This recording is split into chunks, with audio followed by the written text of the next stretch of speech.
Thank you. I too would like to take a moment to thank Chairman McHenry for his leadership and the vision at the helm of this great committee called the House Financial Services Committee. It's been a pleasure and honor to work with you. Your leadership has also transcended the work of the committee when you led this body as a Speaker Pro Tem. And your unwavering leadership and perseverance during those uncertain times was very inspiring to me. And we all will be missing you and your leadership. But don't worry, I still have your cell phone, so you'll be hearing from me frequently. So thank you again. And I want to thank all of our witnesses for appearing before our committee today to discuss the innovation in the financial services industry and how it can improve the economic opportunities for millions of people.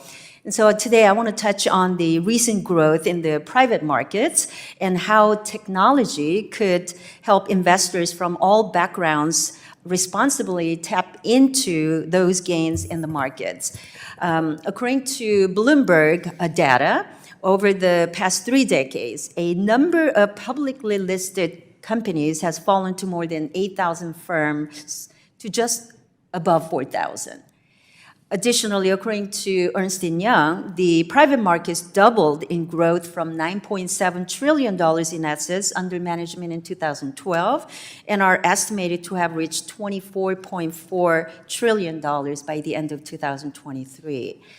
So the question to you, Mr. Ward, in your testimony, you speak about broadening the reach of private capital. So can you elaborate on how aligning stakeholders on best practices and standards and modernizing the infrastructure can help the private markets, and how could technology play a role in all of this? Thank you, Congresswoman. When we started CARTA 10 years ago, the thesis was venture-backed companies were investing in the best technology companies in the world in the same way that we finance the railroads. You would sign a bunch of papers with wet ink signature, you would receive a paper stock certificate, and you would file it in a cabinet. And one day, this company would go IPO, you would turn it in to the Depository Trust Corporation or a brokerage, and then it would become a modern investment. The CARTA thesis from the beginning has always been, can we take the same modern infrastructure in the public markets but start applying it to the private markets? And that will unlock both entrepreneurship as well as diversification for investors who want more diversification outside of just public equities and fixed income, but they can diversify into alternative assets.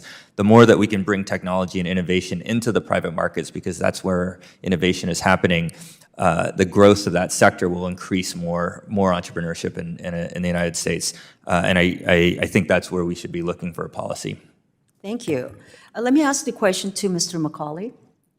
How do you envision tokenization of real-world assets transforming the way average Americans interact with financial products and services? Could you also describe specific use cases and potential use cases that are being developed? Congresswoman, thank you for the question. I think the biggest example so far we're seeing in tokenization is with BlackRock's tokenization of their money market fund, where they've taken a traditional money market fund and made it representable on blockchain. This allows for 24/7 instant settlement. It significantly reduces counterparty risk if you can settle 24/7 and instantly. And I think it's a test case for what we can do over time, where more and more traditional assets can be registered on the blockchain and settled more quickly. We had last year, or within last year, a lot of celebration about moving to T+1. Which is still kind of funny that was a massive leap forward. I think there's a lot of further innovation that we can do there that will reduce risk overall in the system. Thank you very much.